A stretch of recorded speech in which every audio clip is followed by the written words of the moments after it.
तो नमस्कार दोस्तों। चलिए आज हम लोग बहुत ही एक अच्छे वीडियो के साथ मिलते हैं दोस्त। चलिए शुरू करते हैं। चैनल वीडियो अच्छा लगे तो चैनल को सब्सक्राइब करें, वीडियो को लाइक करें, शेयर करें दोस्तों, और कुछ सुधार की ज़रूरत है तो अपना सजेशन ज़रूर करें। चलिए आज जीव विज्ञान हम लोग शुरू करते हैं, यानी बायोलॉजी, एक बहुत ही अच्छे टॉपिक के साथ। चलिए शुरू करते हैं दोस्त। बायोलॉजी बायोलॉजी का जनक कौन है? तो अरस्तु। अरस्तु ने अपनी पुस्तक हिस्टोरिया एनिमेलिया जंतु इतिहास में 500 जंतुओं की रचना, स्वभाव, वर्गीकरण, जनन आदि का वर्णन किया। इसीलिए इसे फादर ऑफ जूलॉजी, जंतु विज्ञान का जनक भी कहा जाता है। जंतु विज्ञान के जनक भी कौन है? तो अरस्तु। और बायोलॉजी का जनक भी कौन है? तो अरस्तु। बायोलॉजी शब्द का सर्वप्रथम प्रयोग कौन किया था? तो लेमार्क, जो फ्रांस के रहने वाला था, और ट्रेविरेनस, जो जर्मनी का रहने वाला था। बायोलॉजी शब्द का सबसे प्रथम प्रयोग कौन किया था? तो लेमार्क, जो फ्रांस के रहने वाला था, और ट्रेविरेनस, जो कहाँ के रहने वाला था? जर्मनी का रहने वाला था। चलिए आगे देखते हैं। बायोलॉजी बायोलॉजी यानी एक दो भागों में बांटता है, एक बोटनी और दूसरा जूलॉजी। बोटनी के अंदर वनस्पति विज्ञान, और जूलॉजी के अंदर यानी जीव जंतु विज्ञान का अध्ययन किया जाता है। वनस्पति में पेड़ पौधे का अध्ययन किया जाता है, और जूलॉजी में जंतु का अध्ययन किया जाता है। जंतु विज्ञान के जनक कौन है? तो अरस्तु है। चलिए वनस्पति विज्ञान के पिता कौन है? तो थियोफ्रेक्टस। इसका पुस्तक कौन था? हिस्टोरिया प्लांटेनम। थियोफ्रेक्टस ने अपनी पुस्तक हिस्टोरिया प्लांटेनम में 500 प्रकार के पेड़ पौधों के बारे में जानकारी प्रदान किया है। हिस्टोरिया एनिमेलिया के लेखक कौन है? तो अरस्तु। और हिस्टोरिया प्लांटेनम के लेखक कौन है? तो थियोफ्रेक्टस। चलिए इसको देख लेते हैं कौन किसका गुरु था। तो सिकंदर के गुरु कौन था? अरस्तु। अरस्तु का गुरु कौन था? प्लूटो। प्लूटो का गुरु कौन था? सुकरात। सुकरात का गुरु कौन था? अल्फातून। चलिए अब देखते हैं कैसे हम लोग कोशिका से शुरुआत करते हैं। कोशिका से हम लोग शुरुआत करते हैं। कोशिका कोशिका मिल के उत्तक बनता है, उत्तक मिल के अंग बनता है, अंग मिल के अंग तंत्र बनता है, और सबसे मेन जो है शरीर बनता है। यानी कोशिका सबसे क्रियात्मक इकाई है। क्रिया देखिए यहाँ दिया, कोशिका हमारे शरीर के संरचनात्मक एवं क्रियात्मक इकाई है। कोशिका मिल के उत्तक बनता है, उत्तक मिल के अंग बनता है, अंग मिल के अंग तंत्र बनता है, फिर शरीर का निर्माण होता है। कोशिका मृत कोशिका की सर्वप्रथम खोज कौन किया था? तो रॉबर्ट हुक ने किया था। कब किया था? 1665 में किया था। कौन की कोशिका है था? रॉबर्ट हुक का पुस्तक का नाम क्या था? माइक्रोग्राफिया। माइक्रोग्राफिया के लेखक कौन है? तो रॉबर्ट हुक है। जीवित कोशिका की खोज कौन किया था? तो लिवेन हॉक ने किया था। जंतु कोशिका एनिमल सेल के सर्वप्रथम खोज किसने किया था? तो लेवेन हॉक।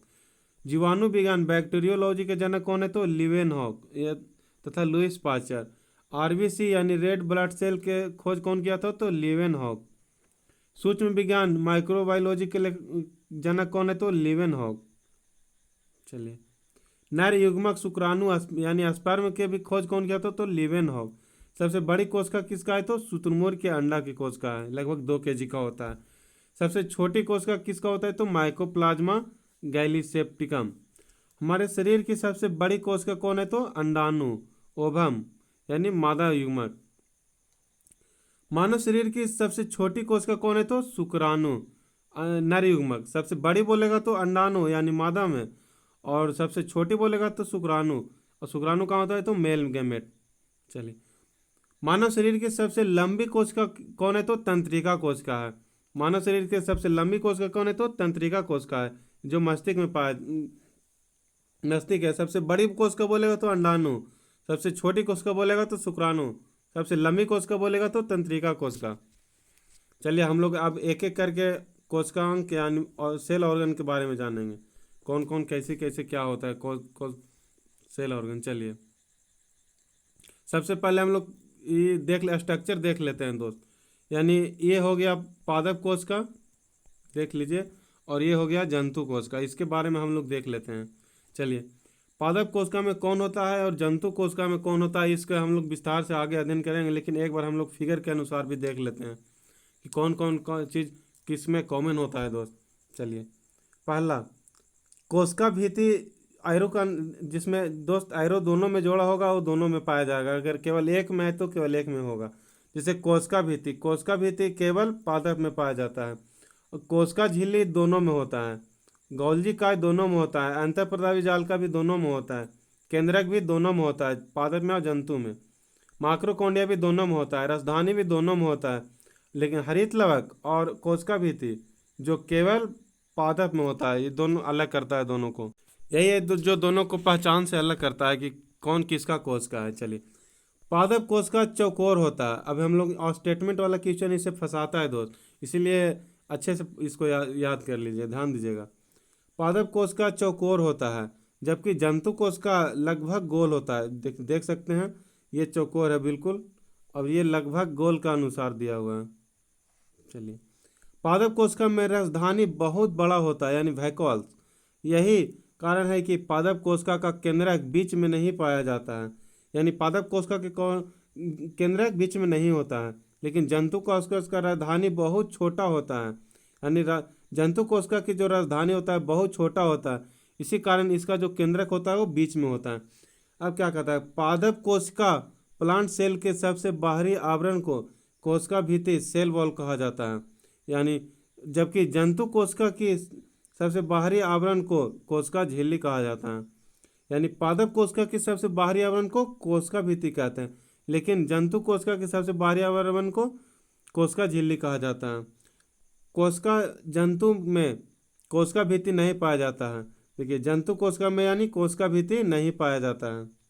चलिए अब आगे देखते हैं दोस्त, हम लोग देखते हैं केंद्रक। देखिए, ये क्या हो गया, केंद्रक हो गया। ये केंद्रक के अंदर ही केंद्रिका होता है और उसमें एक द्रव होता है जिसे केंद्रक द्रव कहा जाता है। केंद्रक को एक कोशिका का दिमाग बोला जाता है, और जो बीच बीच में देख रहे हैं एक द्रव, जो उसको कोशिका द्रव यानी साइटोप्लाज्मा कहा जाता है। जो बाहरी आवरण होता है उसे कोशिका झिल्ली कहा जाता है, यानी सेल मेम्ब्रेन। कोशिका द्रव के बारे में हम लोग देते हैं, तो कोशिका द्रव एक अंतः तरल पदार्थ होता है जो दही की तरह होता है। जितने भी कोशिकांग हैं, राइबोसोम, माइक्रोकॉन्ड्रिया, लाइसोसोम, गोल्जी काय, तारकाय, इंडोप्लाज्मिक रेटिकुलम, ये सारे कोशिकांग ऑर्गन कोशिका द्रव में तैरते रहते हैं, यानी इसके बीच में सब तैरते रहते हैं ऐसे ऐसे। चलिए आगे देखते हैं, यानी कोशिका जीव द्रव किसके किसके मिलने से बनता है, तो जीव द्रव यानी प्रोटोप्लाज्म मिलता है कोशिका द्रव और केंद्रक द्रव, यानी ये हो गया कोशिका द्रव और ये हो गया केंद्रक द्रव। केंद्रक द्रव कोशिका द्रव मिलने के से बनता है जीव द्रव यानी प्रोटोप्लाज्म। अब देखते हैं कोशिका द्रव किसके किसके मिलने बनता है, तो कोशिका झिल्ली और केंद्रक के बीच का द्रव कोशिका द्रव होता है, यानी इसका नाम है साइटोप्लाज्मा। केंद्रक द्रव, केंद्रक के अंदर के द्रव तो केंद्रक द्रव कहते हैं, इसे न्यूक्लियोप्लाज्म। आगे देखते हैं दोस्त, कोशिका सिद्धांत की मुख्य बातें। प्रत्येक जीव की उत्पत्ति एक प्रकार की कोशिका से होती है। प्रत्येक जीव का शरीर एक या अनेक कोशिकाओं से मिलकर बना होता है। प्रत्येक कोशिका का स्वाधीनतम इकाई है, तथापि सभी कोशिकाएं मिलकर काम करती है, फलस्वरूप एक जीव का निर्माण करती है। जीव का निर्माण कोशिका से होता है। चलिए, कोशिका का निर्माण जिस प्रक्रिया से होता है उसे केंद्रक का मुख्य कार्यकर्ता यानी क्रिएटर कहा जाता है। नई कोशिका पुरानी कोशिकाओं से ही के विभाजन से उत्पन्न होता है। यह किसने बताया था, तो रुडोल्फ विर्चो ने बताया था। कब बताया था, तो 1855 में बताया था। सबसे अधिक कोशिका विभाजन कहाँ होती है, तो यकृत, जिगर, इसी का नाम लीवर भी है। पुनरुद्भवन की शक्ति सबसे अधिक होता है कहाँ, तो यकृत की कोशिका में। सबसे कम कहाँ होता है, तो मस्तिष्क की कोशिका में पुनरुद्भवन की क्षमता सबसे कम। अब हम लोग देखते हैं कोशिका के बारे में। कोशिका दो प्रकार का होता है, एक कोशिकीय होता है यूनिसेलुलर, और एक बहुकोशिकीय होता है मल्टीसेलुलर। चलिए, जीवाणु माइकोप्लाज्मा गैलेक्टिकम सबसे छोटी कोशिका है, एक कोशिकीय। नील हरित शैवाल ब्लू ग्रीन एल्गी जो एक कोशिकीय है। जीवाणु की खोज लीवेनहॉक ने किया था। कब किया था, जीवाणु की खोज लीवेनहॉक ने किया था। यह हर तरफ के तापमान में जीवित रहता है, यानी जीवाणु बैक्टीरिया है जो हर तरह का तापमान में जीवित रहता है, ज्वालामुखी में भी, लावा में भी ये सब पनप जाता है। तो चलिए, विषाणु वायरस की कोशिका मृत होती है। विषाणु की खोज को खोज कौन किया था? तो इवानो वास्की ने किया था। कहाँ किया था? तंबाकू के पौधा में किया था। मोजक नामक रोग तंबाकू में होता है। सजीव एवं निर्जीव के बीच कड़ी काम कौन करता है? तो वायरस काम करता है। विषाणु वायरस का बाह्य आवरण प्रोटीन का बना होता है। ये पूछ रहा था एक बार दोस्त, विषाणु का बाहरी आवरण यानी वायरस का बाहरी आवरण किसके बना होता है? तो प्रोटीन का बना होता है। चलिए नोट, विषाणु जब तक वातावरण में रहता है तब तक मृत अवस्था में होता है, लेकिन जैसे ही ये कोई शरीर में मिल जाता है तो ये जीवित हो जाता है। इसका मतलब है दोस्त कि जैसे ये जीवाणु जब तक किसी जीवित कोशिका में अगर संपर्क में नहीं रहेगा जब तक ये मृत में रहेगा, लेकिन जब भी जैसे ये सजीव के संपर्क में आता है तो यह बिल्कुल सजीव की तरह बिहेव करने लगता है। इसे इसलिए इस दोनों को बीच की, सजीव और निर्जीव के बीच की कड़ी कहा जाता है वायरस को। चलिए अब देखते हैं हम लोग कोशिकांग में कौन कौन कोशिका होता है। कोशिकांग होता है सेल ऑर्गन में। पहला 1 नंबर कोशिका भित्ति, इसके बारे में हम लोग डिटेल आगे पढ़ेंगे दोस्त। कोशिका भित्ति। दूसरा में होता है कोशिका झिल्ली। तीसरा सूत्र कणिका यानी माइक्रोकॉन्ड्रिया। चौथा में लाइसोसोम। पांचवा राइबोसोम। गोल्जी का यानी इसको गोल्जी बोलते हैं। अंतःप्रावी जाल का इंडोप्लाज्मिक रेटिकुलम। केंद्रक, केंद्रिका, तारकाय, लवक, गुणसूत्र। चलिए एवं डीएनए एवं आरएनए। हम लोग एक एक कर इसके बारे में विस्तार से पढ़ते हैं दोस्त। चलिए कोशिकांग सेल ऑर्गन। कोशिका भित्ति से हम लोग शुरू करते हैं। पहला, कोशिका भित्ति केवल पादप की कोशिकाओं में पाई जाती है। जंतु कोशिका में इसका अभाव होता है, यह सबसे बाहरी परत होती है यानी कोशिका भित्ति में। वीडियो अच्छा लगे तो चैनल को सब्सक्राइब करें दोस्त, एवं लाइक करें, ज़्यादा से ज़्यादा शेयर करें, अपने दोस्तों को भी बताएं। चलिए यह निर्जीव मृत होता है, यानी कोशिका भित्ति क्या होता है? तो यह निर्जीव और मृत होता है। चलिए इसका मुख्य कार्य पादप पेड़ पौधे को सुरक्षा प्रदान करना होता है। यह पादप कवक जीवाणु में पाया जाता है। पादप की कोशिका भित्ति सेलुलोज की बनी होती है। यह परगमाई प्रेम्बल होता है, परगमाई झिल्ली होता है पादप कोशिका भित्ति।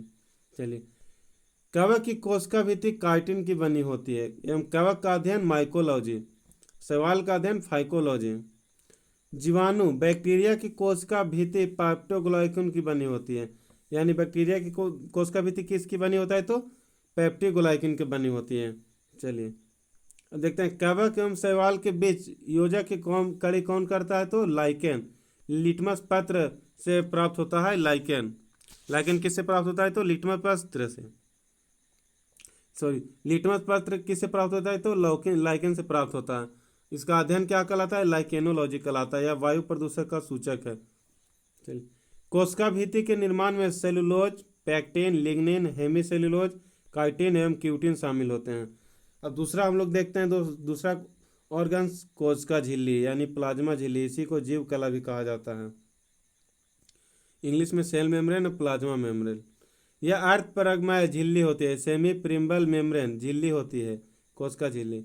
एक प्रकार की जैविक झिल्ली है जो कुछ आयनों को अपने से होकर जाने देती है एवं कुछ अणुओं को नहीं जाने देते हैं, यानी कोशिका झिल्ली। यह वसा, लिपिड, प्रोटीन, लाइपोप्रोटीन की बनी होती है। किससे बनी होता है? तो वसा एवं प्रोटीन यानी लिपोप्रोटीन का बना होता है।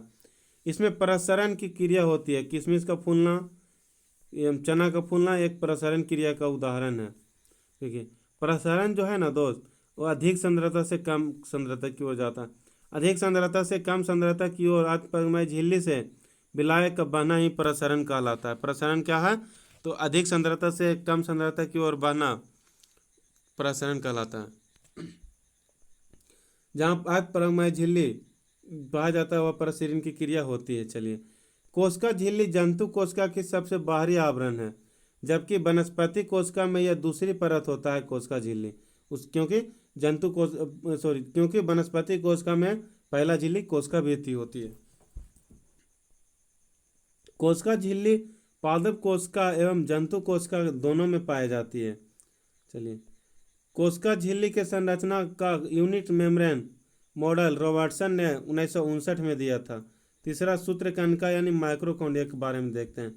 माइक्रोकॉन्ड्रिया की खोज कौन किया था? तो अल्टमैन ने किया था। इसका नामकरण कौन किया था? तो बेंडा ने किया था। यह दोहरी झिल्ली होती है। इसमें अंगुली नामक संरचना होता है जिसे क्या कहा जाता है, माइक्रोकोंड्रिया की क्रिस्टी कहा जाता है। यहाँ देखिए तो ऐसे अंगुली नामक संरचना को क्रिस्टी कहा जाता है। इसमें डीएनए, आरएनए, राइबोसोम, मैट्रिक्स होता है। इसमें 38 एटीपी एटीपी यानी एटीपी का फुल फॉर्म क्या है, तो एडिनोसाइन ट्राइफॉस्फेट ऊर्जा का उत्पादन होता है। तो 38 एटीपी ऊर्जा का उत्पादन कहाँ होता है, तो माइक्रोकोंड्रिया में होता है। इसे कोशिका का पावर हाउस कहा जाता है। यानी किसको पावर हाउस कहते हैं, तो सूत्रकण का माइक्रोकोंड्रिया को। क्रेब्स चक्र कहाँ चलता है, तो माइक्रोकोंड्रिया के मैट्रिक्स भाग में चलता है। क्रेब्स चक्र कहाँ चलता है, तो माइक्रोकोंड्रिया के मैट्रिक्स भाग में चलता है। इसमें खुद का डीएनए, आरएनए, राइबोसोम होता है। इसीलिए इसे अर्ध स्वायत्त कोशिकांग भी कहा जाता है। माइक्रोकोंड्रिया में खुद का डीएनए, आरएनए एवं राइबोसोम होता है, इसीलिए इसे क्या कहते हैं, तो अर्ध स्वायत्त कोशिका कहा जाता है।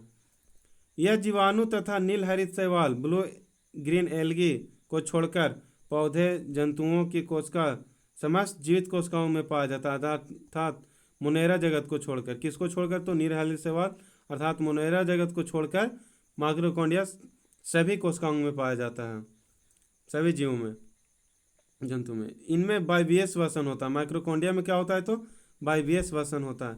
श्वसन दो प्रकार का होता है, एक वायवीय, एक अवायवीय। ऑक्सीजन के उपस्थिति में वायवीय श्वसन होगा, ऑब्जेक्टली सो। चलिए आगे देखते हैं। ऑक्सीजन की अनुपस्थिति में अवायवीय श्वसन होता है। ईस्ट की कोशिका में किण्वन प्रक्रिया द्वारा अवायवीय श्वसन होता है। इनमें काफ़ी कम मात्रा में ऊर्जा मुक्त होती है अवायवीय श्वसन में। अवायवीय श्वसन में ग्लूकोज पाइरुवेट में बदल जाता है। चलिए आगे देखते हैं। जब भी ग्लूकोज ग्लूकोज का फॉर्मूला क्या है, तो C6H12O6 दो भागों में टूटता है तो उसे पाइरुवेट कहा जाता है। पाइरुवेट 3 कार्बन वाला अणु है, अर्थात ग्लूकोज 6 कार्बन वाला अणु है। पाइरुवेट कितना कार्बन वाला अणु है, तो 3 कार्बन वाला अणु है। ग्लूकोज कितना कार्बन वाला अणु है, तो 6 कार्बन वाला अणु है। अब इंडिया लेवल पे कोई भी वनडे एग्जाम दीजिए दोस्त, ये बहुत ही इंपॉर्टेंट वीडियो होगा ये सब। चलिए आगे देखते हैं। ग्लूकोज C6H12O6 पाइरुवेट में ऑक्सीजन की अनुपस्थिति में कोशिका द्रव में टूटता है। ग्लूकोज यानी ऑक्सीजन की अनुपस्थिति में कहाँ टूटेगा, तो कोशिका द्रव में टूटता है, उपस्थिति में माइक्रोकोंड्रिया में टूटता है। 3 कार्बन वाला अणु बनता है और यहाँ काफ़ी कम ऊर्जा मुक्त होता है, और यह क्रिया किण्वन प्रक्रिया के तहत ईस्ट में होता है। यह क्रिया जो कोशिका द्रव में होता है उसे ग्लाइकोलाइसिस चक्र कहा जाता है। चलिए आगे देखते हैं। लाइसोसोम, इसकी खोज कौन किया था, तो डी डुर्वे ने किया था। यह दोहरी झिल्ली का बना होता है। यह केवल जंतु कोशिका में पाया जाता है लाइसोसोम। इसमें जल अपघटनीय संगठन इंजाम जिसे हाइड्रोलाइटिक इंजाम कहा जाता है। लाइसोसोम कोशिका का एटम बम कहा जाता है। लाइसोसोम कोशिका को आत्महत्या की थैली कहा जाता है। यह WBC में पाया जाता है। लाइसोसोम कहाँ पाया जाता है, तो WBC में पाया जाता है। यह RBC में नहीं पाया जाता है। स्तनधारी ऊँट एवं स्तनधारी में अपवाद कौन कौन है, तो ऊँट एवं लेमा के RBC में, मेमेलिया में RBC में पाया जाता है। यानी मुख्य रूप से किस में लाइसोसोम पाया जाता है, तो WBC में पाया जाता है। इसमें RBC का कब्रिस्तान कहा जाता है। किसको RBC का कब्रिस्तान कहा जाता है, तो लाइसोसोम का। इसका निर्माण गोल्जी काय अथवा अंतःपदावी जालिका से होता है। किससे होता है अंतःपदावी जालिका का निर्माण? लाइसोसोम का निर्माण किससे होता है, तो गोल्जी काय तथा अंतःपदावी जालिका से। यह कैंसर को नष्ट करने के निर्माण में कार्य करता है। लाइसोसोम जो है नष्ट होकर कैंसर के निर्माण में कार्य करता है। लाइसोसोम का मुख्य कार्य कोशिका में विभिन्न पदार्थों का पाचन, यानी कोशिका का पाचन अंग भी कहा जाता है। किसे, तो लाइसोसोम का। चलिए आगे देखते हैं राइबोसोम के बारे में दोस्त। चलिए राइबोसोम के बारे में शुरू करते हैं। पादप कोशिका में राइबोसोम की खोज कौन किया था? रॉबिन्सन एंड ब्राउन ने किया था। वीडियो अच्छा लगे तो चैनल को जरूर सब्सक्राइब करें दोस्त। हम पूरी वीडियो वॉच करें। चलिए, जंतु कोशिका में राइबोसोम की खोज कौन किया था? तो जी प्लैंट ने। यानी पादप कोशिका में कौन किया था? तो रॉबिन्सन एंड ब्राउन। और जंतु कोशिका में राइबोसोम का कौन खोज किया था? तो जी प्लैंट ने किया था। यह सबसे छोटी कोशिकांग है राइबोसोम। इसके यह प्रोटीन का संश्लेषण कौन करता है? तो राइबोसोम करता है। इसमें प्रोटीन का फैक्ट्री भी किसे कहा जाता है? राइबोसोम को कहा जाता है। यह आर एवं प्रोटीन का बना होता है। राइबोसोम किसका बना होता है? तो आर एवं प्रोटीन का बना होता है। आरएनए एवं प्रोटीन की उपस्थिति के कारण ही इसे राइबोन्यूक्लिक प्रोटीन कण भी कहा जाता है। किसको? तो राइबोसोम को। चलिए, जिस अंतःपदावी जालिका पर पाया जाता है उसे खुरदरी अंतःपदावी जालिका कहा जाता है। अब देखते हैं राइबोसोम। राइबोसोम दो प्रकार का होता है, एक 70S सब यूनिट और एक 80S। 70S में होता है 50 और 30 और 80S में होता है 60-40। प्रोकैरियोटिक कोशिका में 70S के राइबोसोम पाया जाता है। सीधा सीधी पूछेगा दोस्त कि प्रोकैरियोटिक कोशिका में कितने कर पाया जाता है, तो 70S का, जिसमें माइक्रोकॉन्ड्रिया, क्लोरोप्लास्ट, बैक्टीरिया आदि होते हैं। और यूकैरियोटिक कोशिका में कितने एस पाया जाता है, तो 80 पाया जाता है, जिसमें 60-40 मिलकर बनता है। यह उच्च विकसित पौधे जंतु के कोशिकाओं में पाया जाता है। चलिए आगे देखते हैं। राइबोसोम दोनों को जोड़ने के लिए मैग्नीशियम आयन की आवश्यकता होती है। अंतःपदावी जालिका अब देखते हैं दोस्त, इंडोप्लाज्मिक रेटिकुलम के बारे में देखते हैं। ये दो प्रकार का होता है, एक खुरदरी अंतःपदावी जालिका प्रोटीन होने पर और एक चिकनी अंतःपदावी जालिका यानी बसा होने पर। इसकी कौन खोज किया था, तो आर पोटर ने किया था। अंतःपदावी जालिका कौन किया था, तो आर पोटर ने किया था। इसके कोशिकांग का कंकाल तंत्र भी कहा जाता है। अंतःपदावी जालिका को कोशिका का कंकाल तंत्र भी कहा जाता है। चलिए, यह पदार्थ के अंदर एवं बाहर जाने के नियंत्रण कार्य करता है। पदार्थ के अंदर बाहर जाने, कोई भी चीज़ को अंदर बाहर जाने पर नियंत्रण कौन करता है, तो अंतःपदावी जालिका करता है। यह कोशिका भित्ति एवं कोशिका विभाजन के बाद केंद्रक आवरण का निर्माण का कार्य करती है। विष एवं दवाओं के जहरीलापन को समाप्त करने के सहायक अंग कौन है, तो अंतःपदावी जालिका है। बहुत इंपॉर्टेंट हो गई ये वीडियो दोस्त। चैनल को सब्सक्राइब करें अच्छा लगे तो। चलिए आगे देखते हैं। गोल्जी बॉडी, गोल्जी कार, इसकी खोज कौन किया था, तो कैमिनो गोल्जी ने किया था। इसे कोशिका का यातायात प्रबंधक यानी ट्रैफिक पुलिस कहा जाता है। नील हरित शैवाल, ब्लू ग्रीन एल्गी, जीवाणु, बैक्टीरिया, माइकोप्लाज्मा को छोड़कर सभी जीवधारुओं की कोशिकाओं में पाया जाता है। पौधे में गोल्जी काय को छोड़कर डिक्टियोसोम भी पाया जाता है। इसका मुख्य कार्य एंजाइम का हस्तांतरण करना होता है गोल्जी काय का। अब आगे देखते हैं दोस्त तार काय के बारे में यानी सेंट्रोसोम के बारे में हम लोग देखते हैं। इसके खोज कौन किया था, तो बावेरी ने किया था। इसका मुख्य कार्य कौन है, क्या है, तो तार काय का। यह जंतु कोशिका में मुख्य रूप से पाया जाता है तार काय। ये पादप कोशिका में नहीं होता है। कुछ पादप कोशिका जैसे शैवाल एवं कवक में पाया जाता है अपवाद में तार काय। यह कोशिका विभाजन के लिए उत्तरदायी होता है तार काय। यह सबसे अधिक पाया जाता है किसमें, यकृत में यानी लीवर में तार काय। सबसे कम किस में, तो मस्तिष्क में यानी नहीं के बराबर पाया जाता है। हमारे शरीर में सबसे ज़्यादा रीजनरेशन पावर किस में है, तो यकृत जिगर में है। सबसे कम है किस में है, तो मस्तिष्क के ग्रेनुअल कोशिका में है। आगे देखते हैं दोस्त, केंद्रक देखते हैं आगे। न्यूक्लियर, इसकी खोज कौन किया था केंद्रक को, तो रॉबर्ट ब्राउन ने किया था। कब किया था, 1831 में किया था। इसकी कोशिका का दिमाग किससे कहा जाता है, तो केंद्रक को कहा जाता है। कोशिका का नियंत्रण कक्ष किसे कहा जाता है, तो केंद्रक को कहा जाता है। यह सबसे बड़ा एवं महत्वपूर्ण कोशिकांग कौन है, तो पूछेगा मानव शरीर में सबसे बड़ा महत्वपूर्ण कोशिकांग कौन है, तो महत्वपूर्ण यानी केंद्रक कोशिका का। इसमें गुणसूत्र पाया जाता है। केंद्रक में क्या पाया जाता है, तो गुणसूत्र पाया जाता है। इसमें डीएनए सबसे अधिक 10% पाया जाता है किसमें, तो केंद्रक में पाया जाता है। आगे देखते हैं दोस्त, केंद्रक का केंद्र कहा जाता है किसे, केंद्रिका को, न्यूक्लियस को। इसमें दोहरी झिल्ली पाया जाता है। केंद्रक के ऊपर आवरण को केंद्रक झिल्ली कहा जाता है। कोशिका के विभाजन का तात्पर्य कोशिका के विभाजन से है, यानी कोशिका के विभाजन का तात्पर्य किससे है, केंद्रक से है। जब तक केंद्रक का विभाजन नहीं होगा जब तक हम लोग कोशिका विभाजन नहीं मानेंगे, नहीं होगा। कोशिका विभाजन में केंद्रक का विभाजन होना बहुत जरूरी है। सर्वाधिक महत्वपूर्ण क्या है, तो गुणसूत्र, डीएनए। आनुवांशिक गुणों का वाहक कौन है, तो डीएनए। आनुवांशिक गुणों का इकाई कौन है, तो जीन है। वाहक पूछेगा तो डीएनए और इकाई पूछेगा तो जीन हो गया। क्रोमैटिक, केंद्रक का सर्वाधिक महत्वपूर्ण भाग कौन है, तो क्रोमैटिन है। केंद्रक झिल्ली प्रोकैरियोटिक कोशिका में नहीं पाया जाता है और यूकैरियोटिक कोशिका में केंद्रक झिल्ली पाया जाता है। प्रोकैरियोटिक कोशिका में केंद्रक झिल्ली अल्प विकसित होता है। प्रोकैरियोटिक कोशिका में केंद्रक झिल्ली नहीं पाया जाता है। प्रोकैरियोटिक कोशिका में केंद्रक अल्प विकसित होता है और केंद्रिका इसमें नहीं पाया जाता है। चलिए, यूकैरियोटिक कोशिका में केंद्रक विकसित होता है, इसमें केंद्रिका पाया जाता है। मैमेलिया स्तनपायी के आरबीसी के केंद्रक नहीं होता है, अपवाद में ऊँट एवं लेमा में होता है।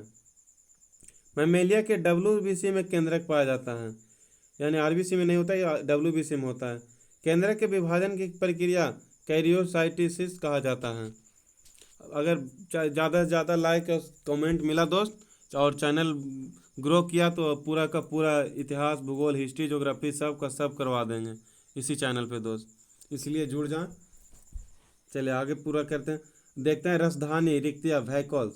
यह निर्जीव कोशिकांग है, एकमात्र कोशिकांग जो मृत होता है। रसधानी पादप कोशिका में रसधानी का आकार बहुत बड़ा होता है। जंतु कोशिका में रसधानी का आकार पादप की तुलना में बहुत छोटा होता है।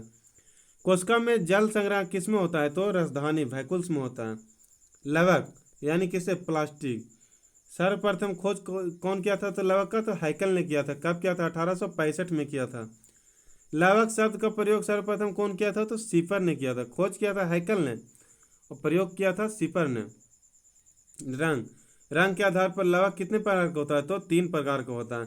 पहला हरित लवक यानी हरे रंग का, वर्णी लवक एवं रंगहीन होता है, अवर्णी लवक रंगहीन होता है। चलिए देखते हैं, लवक केवल पादप कोशिकाओं में पाया जाता है, जंतु कोशिका में लवक नहीं होता है। हरित लवक यह हरे पौधे के हरे लवक में होते हैं, इसका रंग हरा पाया जाता है। जाने वाले पर्ण हरित क्लोरोफिल के कारण होता है। हरा किसके कारण होता है तो क्लोरोफिल के कारण होता है। यह पत्ती को हरा रंग प्रदान करता है। हरित लवक क्लोरोफिल के शीर्ष निर्माण में महत्वपूर्ण तत्व कौन सा है तो मैग्नीशियम प्लस आयन। चलिए आगे देखते हैं, पत्ती में प्रकाश संश्लेषण होगा, क्लोरोप्लास्ट हरित लवक होगा, अंगक है। और पूछेगा हरित लवक में प्रकाश संश्लेषण में अंगक कौन है तो क्लोरोप्लास्ट है, और इकाई कौन है तो क्लोरोफिल यानी पर्णहरित इसका इकाई है। अंगक क्लोरोप्लास्ट हो गया हरित लवक, और इकाई कौन है तो पर्णहरित chlorophyll. Magnesium plus plus ion तत्व है। प्रकाश संश्लेषण किस में होता है? दिन में होता है। दिन में कार्बन डाइऑक्साइड लेता है, जल लेता है, और क्लोरोफिल सूर्य के प्रकाश में ग्लूकोज एवं ऑक्सीजन और ऊर्जा का निर्माण करता है। प्रकाश संश्लेषण दोस्त। पेड़ पौधे श्वसन में हमेशा ऑक्सीजन लेता है लेकिन काफ़ी कम मात्रा में, और ऑक्सीजन कार्बन डाइऑक्साइड छोड़ता है। पेड़ पौधा जो श्वसन में हमेशा क्या लेता है तो ऑक्सीजन लेता है। प्रकाश संश्लेषण में क्या लेता है तो कार्बन डाइऑक्साइड लेता है। पेड़ पौधा हमेशा श्वसन में क्या लेता है तो ऑक्सीजन लेता है, काफ़ी कम मात्रा में लेता है, और निकालता क्या है तो कार्बन डाइऑक्साइड निकालता है। पेड़ पौधे प्रकाश संश्लेषण में क्या लेता है तो कार्बन डाइऑक्साइड लेता है काफ़ी मात्रा में, और छोड़ता क्या है तो कार्बन डाइऑक्साइड छोड़ता है। प्रकाश ऊर्जा को परिवर्तन रासायनिक ऊर्जा में परिवर्तन क्लोरोप्लास्ट में क्लोरोफिल में होता है। अब देखते हैं आगे, वर्णी लवक यानी क्रोमोप्लास्ट। यह फल एवं फूल में को रंग प्रदान करता है। कौन प्रदान करता है? वर्णी लवक। यह कीट प्रसरण में सहायक होता है। कौन तो वर्णी लवक। टमाटर का लाल रंग किसके कारण होता है तो लाइकोपिन के कारण होता है, वर्णी लवक। चुकंदर का लाल रंग किसका होता है? विटामिन के कारण होता है। गाजर का लाल रंग किसका होता है? कैरोटीन के कारण होता है। मिर्च का लाल रंग किसके कारण होता है तो कैफेसेंथिस के कारण होता है। मिर्च का सफ़ेद रंग किसके कारण होता है तो कैसिन के कारण होता है। दूध में पीलापन किसके कारण होता है तो कैरोटीन के कारण होता है। हल्दी में पीलापन किसके होता है तो कुकुरबिमिन के कारण होता है। पपीता में पीलापन किसके कारण होता है तो कैरिजेथिंथिस के कारण होता है। चलिए अब अवर्णी लवक देखते हैं, यानी ल्यूकोप्लास्ट। यह रंगहीन होता है, यह जड़ों में पाया जाता है तथा भोजन स्टार को जमा करता है। लवक में खुद का डीएनए, आरएनए, राइबोसोम होता है, इसीलिए अर्धस्वायत्त अंगक कहा जाता है। एक उधर माइक्रोकॉन्ड्रिया में भी था दोस्त पूरा का पूरा। चलिए प्रोकैरियोटिक यूकैरियोटिक कोशिका में हम लोग अंतर देख लेते हैं, इसको पूरा का पूरा अंतर हम लोग एक ही बारे में समझते हैं। प्रोकैरियोटिक अल्प विकसित होता है दोस्त, और यूकैरियोटिक क्या होता है तो पूर्ण विकसित होता है। प्रोकैरियोटिक क्या होता है तो केंद्रक अल्प विकसित होता है प्रोकैरियोटिक में, इसमें यूकैरियोटिक में केंद्रक पूर्ण विकसित होता है। इसमें क्या होता है, तो कोशिका भित्ति किसके बना होता है, तो कार्बोहाइड्रेट और प्रोटीन का बना होता है प्रोकैरियोटिक में। और यूकैरियोटिक में कोशिका भित्ति किसका बना होता है, तो सेल्यूलोज का बना होता है। प्रोकैरियोटिक में 70S राइबोसोम होता है और यूकैरियोटिक में 80S राइबोसोम होता है। चलिए, इसमें डीएनए होता है, एक कुंडलित होता है प्रोकैरियोटिक में, और यूकैरियोटिक में क्या होता है, तो पूर्ण विकसित एवं द्विकुंडलित होता है। ये यूकैरियोटिक किस्म का होता है, तो लाइबोसोम, माइक्रोकॉन्ड्रिया, गोल्गी काय, अंतःपदावी जालिका एवं तारकाय अनुपस्थित होता है। ये सब यूकैरियोटिक में क्या होता है, तो अनुपस्थित होता है। लेकिन वही प्रोकैरियोटिक में ये सब अनुपस्थित होता है, लेकिन यही यूकैरियोटिक में लाइसोसोम, माइक्रोकॉन्ड्रिया, अंतःपदावी जालिका और गोल्गी का, तारका, ये सब क्या होता है, तो उपस्थित होता है, यानी प्रेजेंट होता है। प्रोकैरियोटिक जीवाणु नीलहरी शैवालों में प्रोकैरियोटिक पाया जाता है, यानी इसमें मुनेरा जगत आता है। लेकिन यूकैरियोटिक मानव, पक्षी, मत्स्य वर्ग, सरीसृप, कीट, उभयचर, पेड़ पौधे आदि में यूकैरियोटिक कोशिका पाया जाता है। चलिए आगे देखते हैं दोस्त। अब हम लोग गुणसूत्र देखते हैं। इसकी खोज कौन किया था, तो स्टारबर्गर ने किया था 1875 में। गुणसूत्र की खोज कौन किया था, तो स्टारबर्गर ने कब किया था, 1875 में किया था। यह डीएनए मैट्रिक्स का बना होता है। गुणसूत्र किसका बना होता है, तो डीएनए मैट्रिक्स का बना होता है। वीडियो अच्छा लगे तो चैनल को जरूर सब्सक्राइब करें दोस्त, एवं वीडियो को लाइक करें, ज़्यादा से ज़्यादा दोस्तों तक पहुँचाएँ, शेयर करें। चलिए, गुणसूत्र। अनुवांशिक गुणों का वाहक कौन है, तो गुणसूत्र है। जीन अनुवांशिक गुणों का वाहक कौन है, तो डीएनए है। और इकाई कौन है, तो जीन है। अनुवांशिक शब्द कौन दिया था, तो वाटसन ने दिया था। अनुवांशिक का जनक कौन है, तो ग्रेगर जॉन मेंडल है। अनुवांशिक का जनक किसे कहा जाता है, तो ग्रेगर जॉन मेंडल को कहा जाता है। डीएनए की खोज कौन किया था, तो कॉन्सबर्ग ने किया था। डीएनए का खोज कौन किया था, तो कॉन्सबर्ग ने किया था। डीएनए का डबल हेक्सेन मॉडल कौन दिया था, वाटसन एवं क्रिक ने दिया था। खोज कौन किया था डीएनए का, तो कॉन्सबर्ग ने किया था।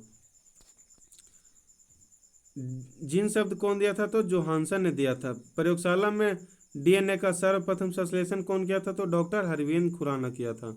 चलिए हम लोग देख लेते हैं। क्रोमैटिन इस भाग को कहते हैं दोस्त। ऐसे ऐसे तो फिगर आप लोग को समझ में नहीं आएगा, इसमें हम लोग अच्छा से देखते हैं, आगे फिगर देख लेंगे। चलिए, इसीलिए इन्हें चिकित्सा के क्षेत्र में 1968 में क्या दिया गया था, हरगोविंद खुराना को दिया गया था। भारत चिकित्सा के क्षेत्र में इन्हें नोबेल पुरस्कार दिया गया था, नोबेल प्राइज 1968 में। चलिए, गुणसूत्र हो गया। मानव गुणसूत्र कितने जोड़ा होता है, तो 23 जोड़ा होता है, यानी 46 होता है। जिनमें कितना होता है, तो 22 जोड़ा ऑटोसोम होता है, जो नर एवं पुरुष दोनों में समान होता है, नर एवं मादा में। समसूत्री विभाजन होता है ऑटोसोम में। और एक जोड़ा होता है आलोसोम, यानी अर्धसूत्री विभाजन इसमें होता है। जेंडर के अंतर के लिए उत्तरदायी कौन होता है, तो एक जोड़ा ऑलोसोम। देखिए, ऑटोसोम जो है दोस्त दोनों में समान होता है, नर एवं मादा दोनों में। लेकिन ऑलोसोम जो है एक जोड़ा, वो अर्धसूत्री विभाजन करता है। ये दोनों में अलग अलग होता है। माता में XX और पिता में XY। लड़की में XX और पिता में XY, लड़का में XY। चलिए आगे देखते हैं। डीएनए।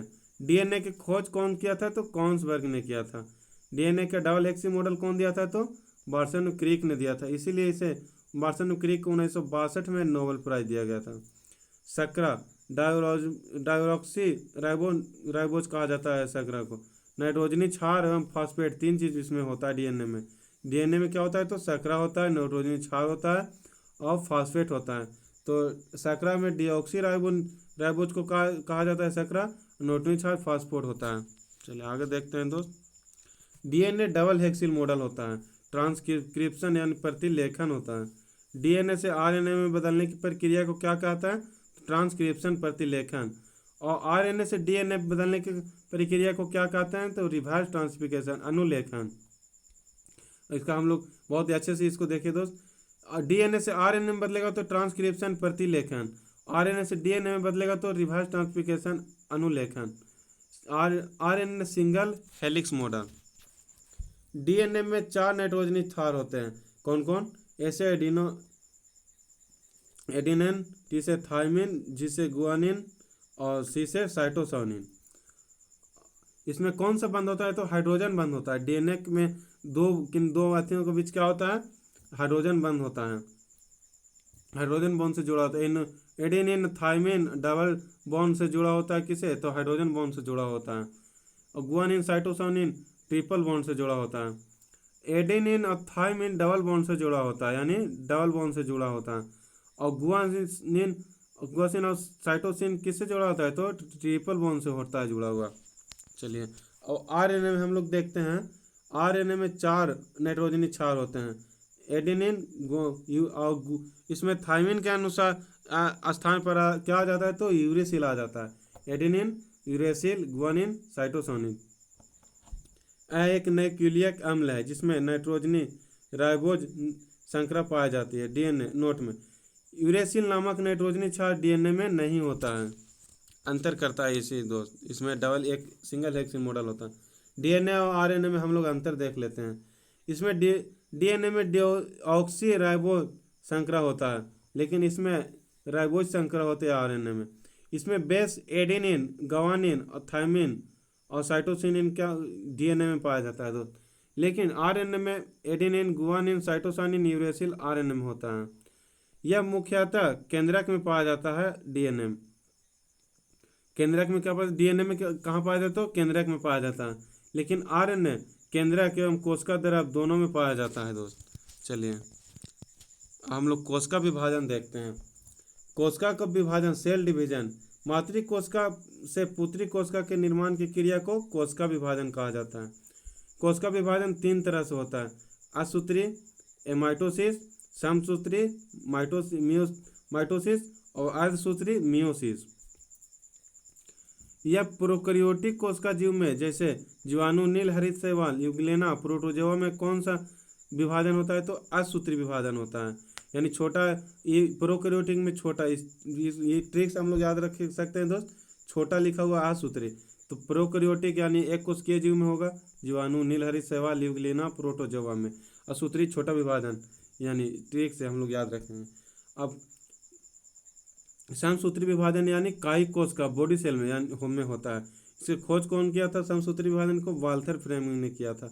और अर्धसूत्री विभाजन यह जनन कोशिका में होता है, अर्धसूत्री विभाजन।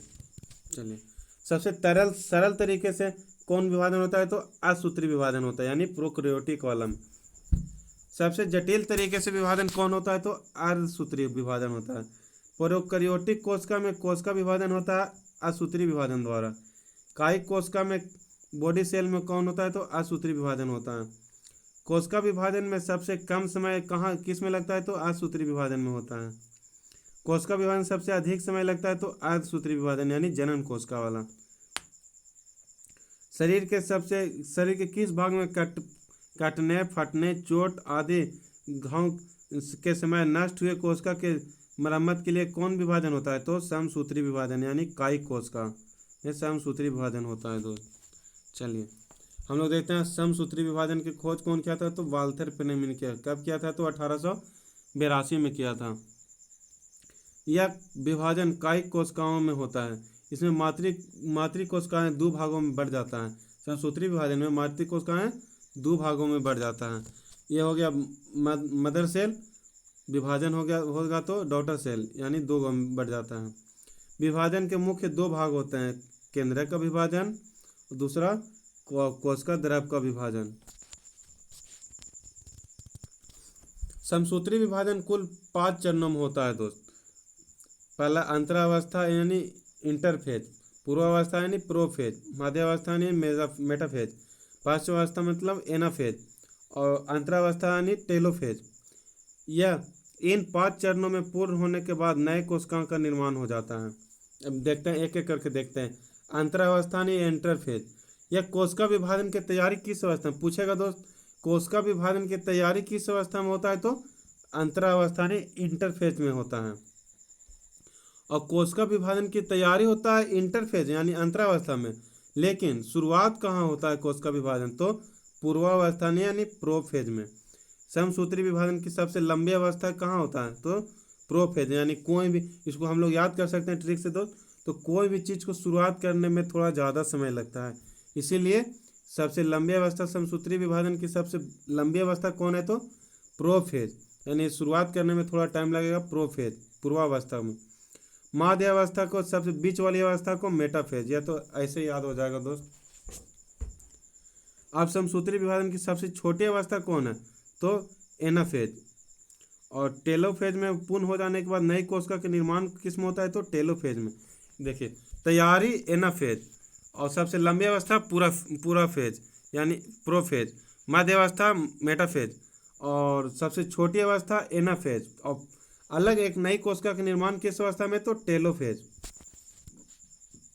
कायिक कोशिका में समसूत्री विभाजन होता है।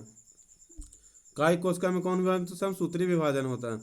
अर्धसूत्री विभाजन देखें अगले। अर्धसूत्री विभाजन की खोज कौन किया था? मेयोसिस के फार्मर एवं मुल्ले 1905 में किया था। अर्धसूत्री विभाजन, इसमें जनन कोशिकाओं लैंगिक कोशिका कहते हैं। कोशिका का विभाजन कितने चरण में होता है? 2 चरणों में होता है। अर्धसूत्री विभाजन की में मातृक कोशिका 4 भागों में बढ़ जाता है। पहला, समसूत्री विभाजन 5 चरणों में होता है दोस्त, और अर्धसूत्री विभाजन 4 चरणों में होता है, 4 भागों में बढ़ जाता है। पहला देखिए, मातृक जनन कोशिका, ये हो गया, ये एक्स हो गया, अर्धसूत्री विभाजन हो गया, अर्धसूत्री सूत्रण हो गया, एक्स एक 4 भागों में बढ़ गया। जनन में अर्धसूत्री विभाजन होता है, कितने चरणों में होता है? 2 चरणों में होता है। अर्धसूत्री विभाजन कितने चरणों में होता है? तो 2 चरणों में। बढ़ता है 4 भागों में, लेकिन अर्धसूत्री विभाजन कितने चरणों में होता है? तो 2 चरणों में पूर्ण होता है। चलिए, मेल यानी 46 होता है, 23 जोड़ा क्रोमोसोम होता है। और फीमेल में 23 जोड़ा यानी 46 क्रोमोसोम होता है, जिसमें 22 जोड़ा तो ऑटोसोम होता है दोस्त, पीछे ही बताएं, और 1 जोड़ा ऑलोसोम होता है। अंतर 22 + 1 यानी 46। ठीक उसी प्रकार 22 जोड़ा फीमेल वाला भी ऑटोसोम होता है, और 1 जोड़ा ओलोसोम होता है दोस्त। चलिए आगे देखते हैं। पिता मेल XY लड़का में हो गया पिता में, और माता में XS हो गया। यहाँ से 50% चांस है कि लड़का होगा, और 50% चांस है कि लड़की होगा। एक मादा वाला जाएगा X, एक पिता वाला X होगा तो लड़की हो सकता है। फिर एक पिता वाला X जाएगा और माता वाला एक और X आएगा तो लड़की होने की संभावना है। यानी 50% दोनों याद रखेंगे दोस्त, दोनों संभावना। एक ये ठीक नहीं पूछेगा, लेकिन ये इस पूछा जाता है तो कितना % चांस है कि लड़का होगा? तो 50%। लिंग निर्धारण पिता के क्रोमोसोम पर होता है, ये तो बहुत बार पूछा गया है दोस्त। अब इस वीडियो को इतना रहने दोस्त। अगली वीडियो में अच्छा रिस्पांस रहा तो हम लोग इस पूरा का पूरा ख़त्म करेंगे, उत्तक से शुरू करेंगे। चलिए, वीडियो अच्छा लगे तो चैनल को सब्सक्राइब जरूर करें दोस्त। थैंक यू, जय हिंद।